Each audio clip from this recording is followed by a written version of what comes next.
He's back. That's right. Aaron Rodgers and the New York Jets. Jets. They did what they had to do. Thursday night victory, and it's just getting started. Aaron Rodgers, Woody Johnson, you got your man. Woody Johnson.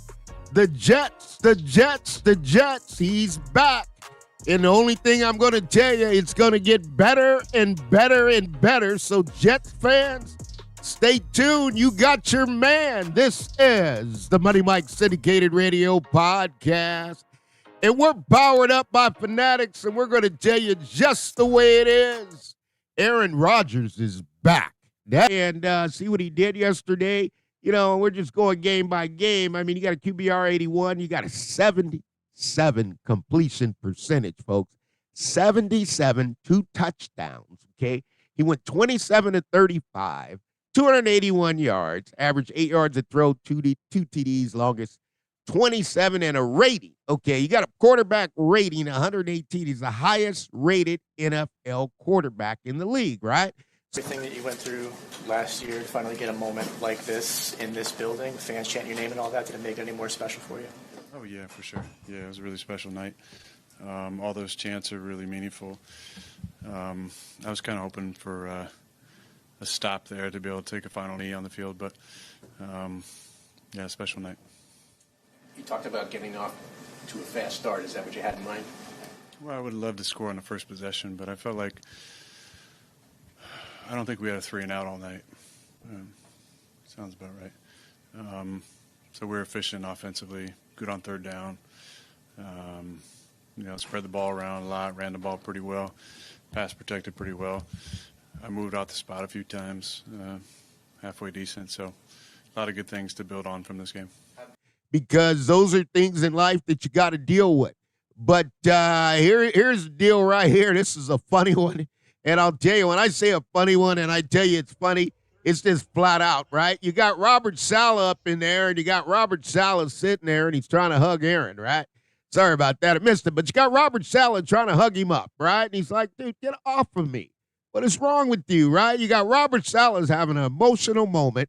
You got Aaron Rodgers looking him in the eye. Dude, would you get off of me? This is just a game. It reminded me a little bit of Magic Johnson and Kareem Abdul-Jabbar. I mean, Robert Salah was so happy that he just lost his emotion. And you know what, Aaron, you got to understand what Aaron's going to prank you up. He's going to have a little fun, and he's going to get the moment, right? So you're going to come in here and try to get a man crush on me.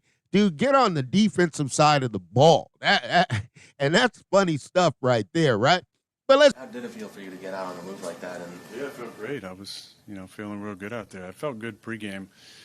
And, I've been progressing. I said to you guys after week 1, it's going to be a process of continuing to extend plays once I feel more comfortable. And this was kind of the first step in playing like I know I'm capable of playing. I felt like I was, myself quite a few years ago. Let's take a look at it, because when you look at Rodgers and what did he do, I'll tell you, I'll let you in on a little bit of secret, folks. He didn't have his best game, okay? I'm just going to tell you, it was not Rodgers' best game. Now, what are they going to do? They're going to come in there and they're going to praise him up, and they're going to tell you everything that he did good, right? But did he really do that well? He missed some throws. He knows he missed them. Touchdown to Allen, did you it looked like maybe you changed the play because they blitzed on that play. I'm wondering if you saw that and just ad-libbed something. Yeah, we had him on a little bubble, and we're actually running away from the pressure, but I just felt like we were going to have 10 guys on one side of the hash, and it was one-on-one to Allen, and that'd probably be a better option than the runaway to a dropping end and then a slanting line. And at the end of the day, you just got to go with what you got, right? And you got to make it what it is. But the game is still a game. The NFL is still the NFL. Aaron Rodgers is the best quarterback in the AFC. And I'm going to go out on a limb and tell you Aaron Rodgers, well, not a limb, because it's not a limb, it's the truth. Aaron Rodgers, best quarterback in the NFL. I mean, he's running neck to neck with Tom Brady. Okay, he tore his Achilles. And, when you get to look at Rodgers and how he does things and how everything works out for him, it's a different cup of tea for me. Allen immediately ran the ball to you. Did you let him know that the first touchdown here would have special meaning or anything like that? I don't remember saying that. I'm not sure if he had that in his mind, but I'll take it. Thanks. How did you feel after the first touchdown? After the first touchdown, I felt good. I felt like we had a lot of good drives. We backed up a number of times and switched the field position, and then got points out of drives. I wish maybe I'd thrown that ball to Mike slightly more outside, but that would have been nice to get to 28-3. But man, I'm proud of our guys. We've been improving, but it hasn't been good enough for some people outside the room. So to have a performance like tonight, I don't know how many yards we finished with, but it feels really good. Aaron Rodgers has always been someone that I've known for years, right? I know the family.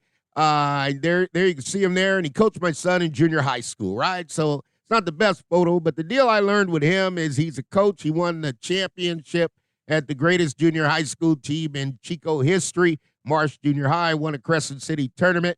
And then you got Aaron, you got little brother Jordan, you got my son, number 12, Michael Walker, and you got also Luke, okay, and his good friend Alan Fleming, rest in peace, Mark Woodbury, Ricky Jackson. So you got Shokin there as a doctor. You got these guys that they all grew up together, and I've been watching Aaron for years. So the tackle where you broke out to the left and then they brought you down as you were going out of bounds, was that a step as well for you to take that hit in that situation? That was on me. I mean, I did the classic 2008 running the sidelines, and Julius Peppers drilled me where I just kind of gave up, thought I wasn't going to get touched. So I'm 40, and there's really fast guys in this league, so I got to finish the play out of bounds. But, yeah, that was, every time I get drilled or tackled out of bounds like that, it's, another piece of confidence for me.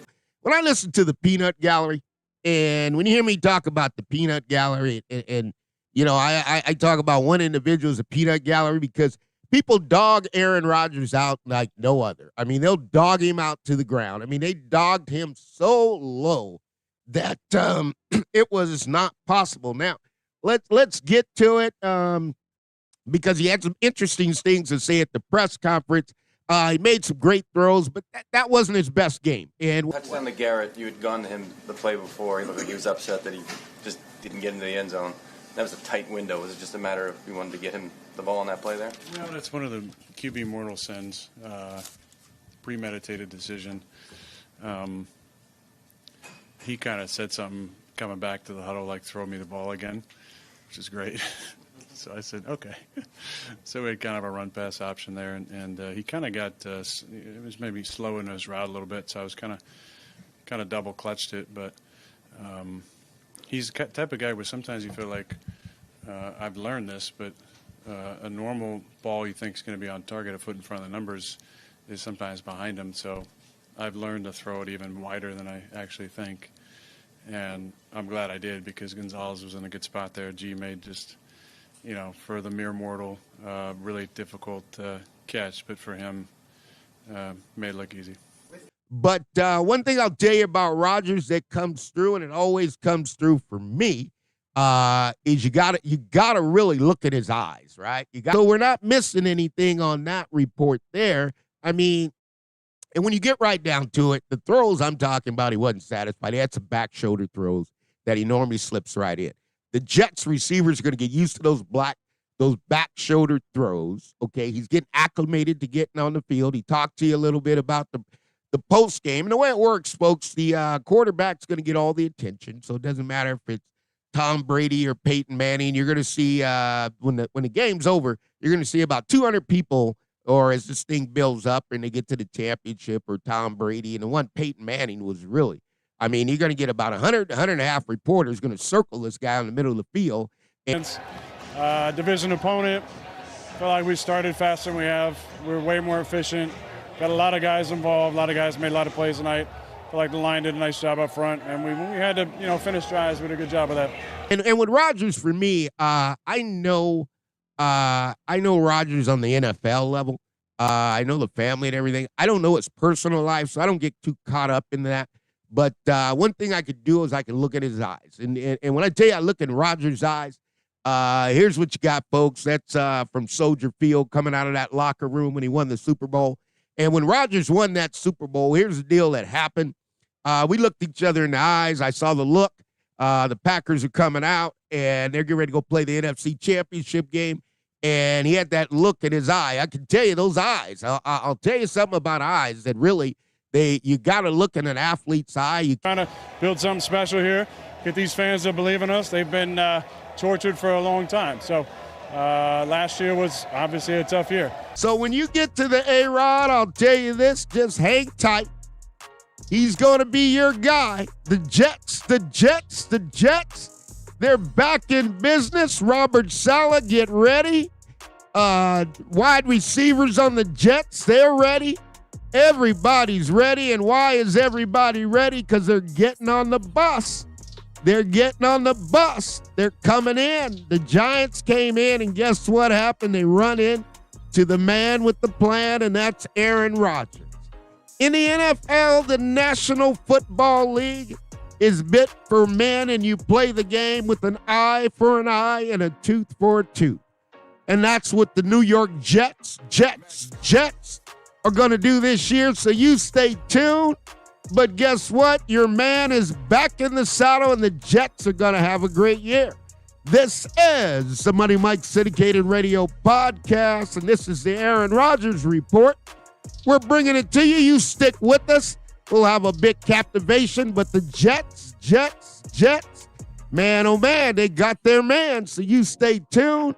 This is the Money Mike Syndicated Radio Podcast. All things are possible to those believe, but guess what? Jets, that's what I'm talking about, and you got your man, Aaron Rodgers. We'll see you soon. And always remember, all things are possible to those who believe.